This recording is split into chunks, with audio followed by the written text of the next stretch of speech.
Comment Constantinople a-t-elle semblé peu après la grandiose cérémonie d'inauguration en 330 après Jésus-Christ?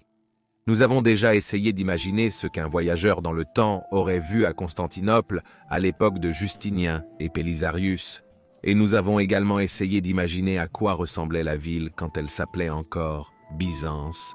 Donc avant que l'empereur Constantin ne la fasse sa nouvelle capitale de l'Empire romain. Mais maintenant, remontons dans le temps et essayons d'imaginer ce que vous auriez vu à Constantinople en 330 après Jésus-Christ, lorsque la ville avait encore une apparence étonnamment païenne.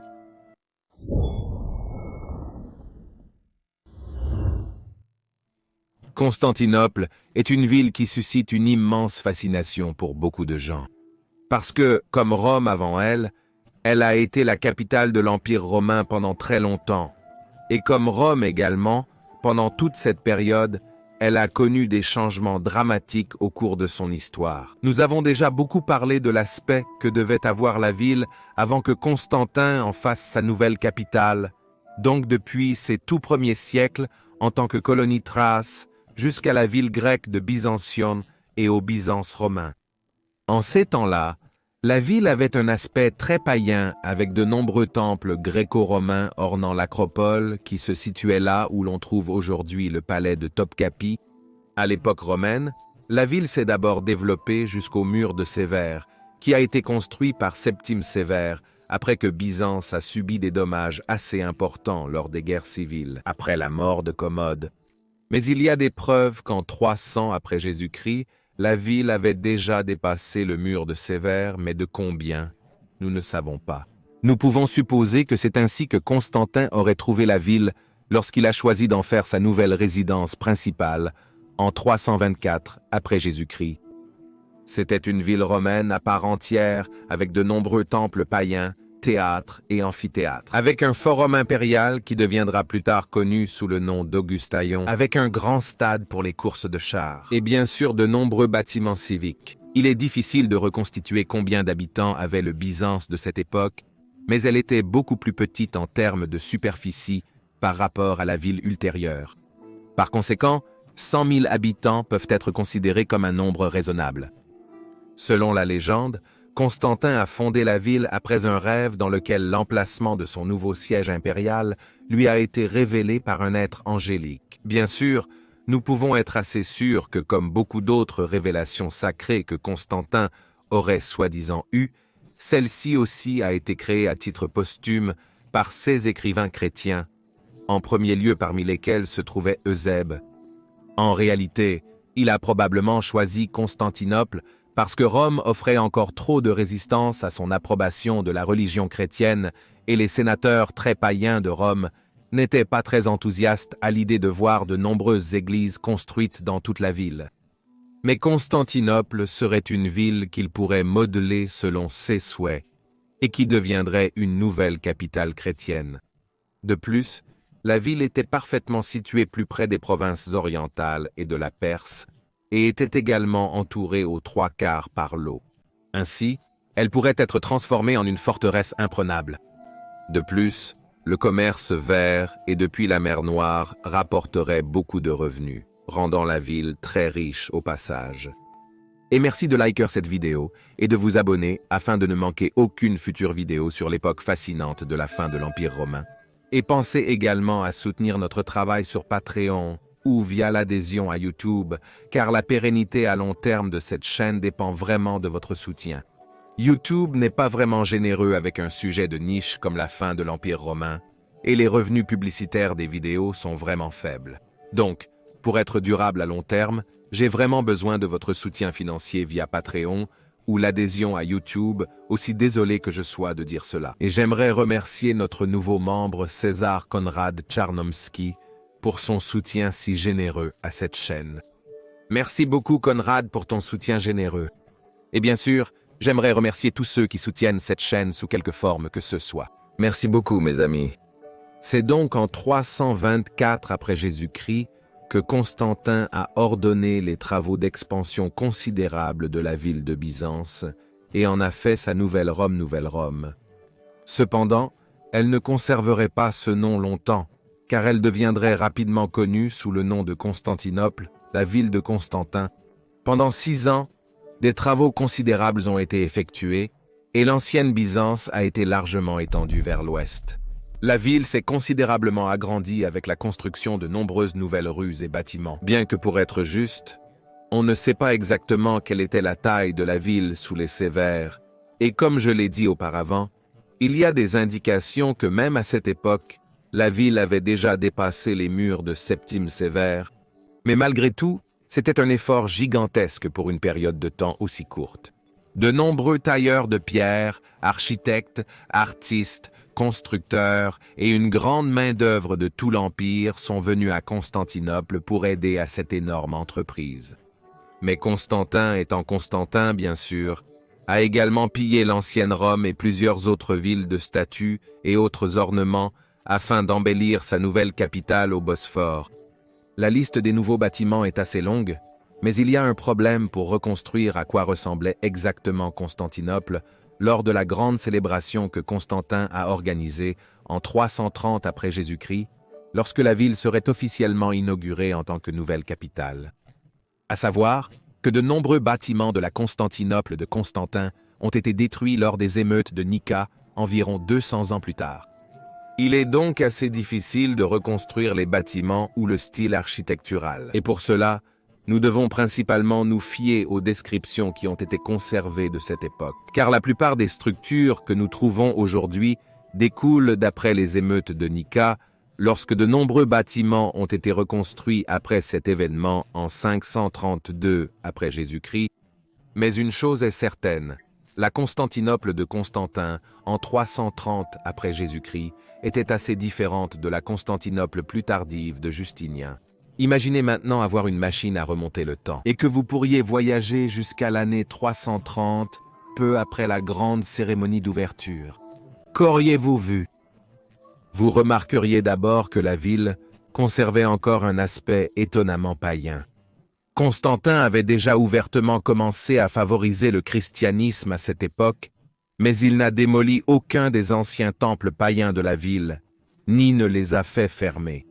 La ville avait une grande concentration de vieux temples gréco-romains sur l'acropole, situés sur la première colline, là où se trouve aujourd'hui le palais de Topkapi. Les temples de cette époque étaient entièrement intacts. En fait, partout dans la ville, de nombreux temples païens classiques étaient encore debout, et donc surtout dans la zone à l'est du mur de Séverin, la ville devait avoir une apparence beaucoup plus païenne. Ce n'est qu'après l'époque de Théodose que les temples seraient définitivement fermés, et nous pouvons supposer qu'à un certain moment du 5e siècle, beaucoup des anciens temples commenceraient à disparaître en étant pillés pour du matériel de construction ou convertis en églises. Au temps de Justinien, les temples de l'acropole avaient déjà commencé à tomber en ruine et auront progressivement été pillés pour du matériel de construction. Mais la Constantinople de Constantin ressemblait aussi beaucoup à la Rome classique pour d'autres raisons. L'hippodrome, par exemple, était un cirque impérial romain pur et dur, pas beaucoup plus petit que son grand prédécesseur, le Circus Maximus à Rome. En se tenant au milieu, on n'aurait pas su si cela avait été construit à l'époque d'Auguste ou à l'époque de Constantin tant ce bâtiment avait l'apparence d'un classique romain. Il était orné sur la spina d'obélisques et de belles statues que Constantin avait pillées de Rome et d'autres villes de l'Empire. Malheureusement, nous ne savons pas exactement à quoi ressemblait le complexe palatial de Constantin, qui était situé entre l'hippodrome et la future Hagia Sophia. Nous savons simplement que Constantin a fait construire un grand complexe palatial dans cette zone, qui a bien sûr été sa résidence principale à partir de 330 jusqu'à sa mort en 337. Ce empereur successeur immédiat résidait également dans ce palais. Ce bâtiment certainement magnifique devait également avoir un style beaucoup plus romain que ce que nous appellerions byzantin. Il a malheureusement aussi été détruit lors des émeutes de Nika en 532 et reconstruit plus tard sous une nouvelle forme. Près du Grand Palais se trouvait la maison du Sénat, qui brûlerait également lors des émeutes de Nika. C'était un véritable bâtiment classique de bout en bout, avec de grandes colonnes et des statues ornant l'entrée. La maison du Sénat plus tardive, La Magna Aura avait un aspect très différent et serait beaucoup plus byzantine dans le style architectural.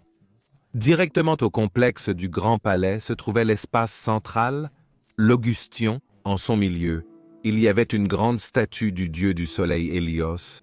Cette statue n'était plus présente à l'époque de Justinien et a été remplacée par la colonne de Justinien. Depuis l'Augustion, on passerait par le Milion qui était un arc à 4 faces, également connu sous le nom de quadrifonce. Nous avons une telle structure qui survit à Rome jusqu'à ce jour dans le Forum Boarium, à savoir l'arc de Janus. Nous pouvons supposer que le Milion était une structure très similaire. En passant à l'ouest, par la grande rue centrale de la ville, le Mézé qui était colonné sur les côtés avec des péristyles, où certainement de nombreux marchands installeraient leurs boutiques, nous entrerions alors probablement dans la plus grande œuvre de Constantin le Forum, qui porte son nom. Nous entrerions par un magnifique arc de triomphe, d'un type qui ressemblait probablement à l'arc de Constantin à Rome. Un autre arc de ce type se trouvait de l'autre côté. Le forum lui-même était de forme ovale, et de tous côtés, cet espace était entouré de péristyles à colonnades, et au centre, Constantin avait érigé une grande colonne, sur laquelle il avait fait placer une statue de lui-même, sous la forme du dieu soleil, Sol Invictus. Il y avait ensuite la deuxième salle du Sénat de Constantinople également dans ce forum, qui était de forme ronde, assez similaire en apparence au Panthéon de Rome, bien que bien sûr de stature un peu plus petite. Plus à l'ouest, nous passerions un tétrapyle. Maintenant vers le nord, une rue se ramifierait, qui mènerait plus tard au Grand Nymphée. Cette structure a été construite seulement quelques décennies plus tard, en 373, et était une grande fontaine de forme demi-arrondie, avec de nombreuses belles statues placées dans des niches de la forme arrondie. C'est remarquable, car c'est une structure païenne classique à travers, dédiée aux nymphes, et non ceux que nous attendrions d'une capitale chrétienne. Bien sûr, la ville possédait également des aqueducs, mais comme le Nymphée. Ce n'est que quelques décennies plus tard que l'aqueduc de Valène serait ajouté, donc cette structure n'existerait pas encore à l'époque de Constantin. Mais ce qui existait, c'était l'église des Saints Apôtres, où Constantin lui-même a été enterré. L'église a été construite sous Constantin, et nous ne pouvons que deviner à quoi elle devait ressembler, à partir de descriptions, de peintures et de bâtiments ultérieurs qui sont censés avoir été construits comme des copies de l'église des Saints Apôtres. Nous pouvons supposer qu'un assez grand nombre d'autres églises a certainement été érigé dans toute la ville. Encore au sud, près du Mézé, Constantin a fait ériger un temple classique, à savoir le Capitolium. C'était un temple classique gréco-romain, situé au milieu d'une forme rectangulaire, qui en est venu à être connu sous le nom de Philadelphion. Ici encore, une structure étonnamment païenne. Très à l'ouest alors, Constantin ordonna la construction de grands murs afin de transformer la ville en une forteresse imprenable, ce qu'elle deviendrait effectivement plus tard. Une porte dorée serait la porte principale de la ville. À cette époque, la zone à l'ouest des murs n'était pas encore urbanisée. Donc, la ville allait plus tard se développer à nouveau, jusqu'à qu'elle s'étende dans certaines parties au 5e siècle, déjà aussi loin à l'ouest que les murs terrestres de Théodose, qui ont également été construits au début du 5e siècle. Nous pouvons donc être assez étonnés d'apprendre à quel point l'apparence de la ville était très païenne pendant le temps de Constantin et même dans les décennies suivantes, jusqu'au règne de Théodose. Ce n'est qu'après Théodose, lorsque la fermeture des temples païens a été ordonnée, que la ville perdrait progressivement davantage de son ancienne apparence gréco-romaine. Mais il faudrait plus de 200 ans jusqu'à que la ville apparaisse davantage comme ceux que nous appellerions byzantins. Mais à l'époque de Constantin, donc vers 330 après Jésus-Christ, Constantinople était encore, malgré un certain nombre d'églises nouvellement construites, d'apparence majoritairement classique romaine et païenne. C'est quelque chose qui m'a personnellement beaucoup surpris, et j'espère que vous trouvez ce fait aussi fascinant que moi. Dans les prochaines vidéos, nous explorerons enfin comment Constantinople s'est transformée au début et à la fin du Moyen Âge, et comment la ville subirait en réalité une transformation similaire à celle de Rome. Car en 1453, lorsque la ville est tombée, on pouvait à peine encore l'appeler une ville. Elle s'était transformée en petites zones habitées, entrecoupées de vastes champs de ruines et de prairies, avec seulement de petites zones habitées restantes. Nous allons explorer la transformation exactement comme nous l'avons fait dans le Shah de Rome en détail. Et si vous êtes intéressé à apprendre à quoi devait ressembler Constantinople à l'époque de Justinien, vous pouvez regarder cette vidéo ici dans le coin supérieur droit. Mais si vous êtes plus intéressé à en savoir plus sur la transformation de Rome, vous pouvez regarder l'autre vidéo dans le coin inférieur droit. Je dis encore merci à tous les amis de l'histoire romaine. Gracias amici et benevalet.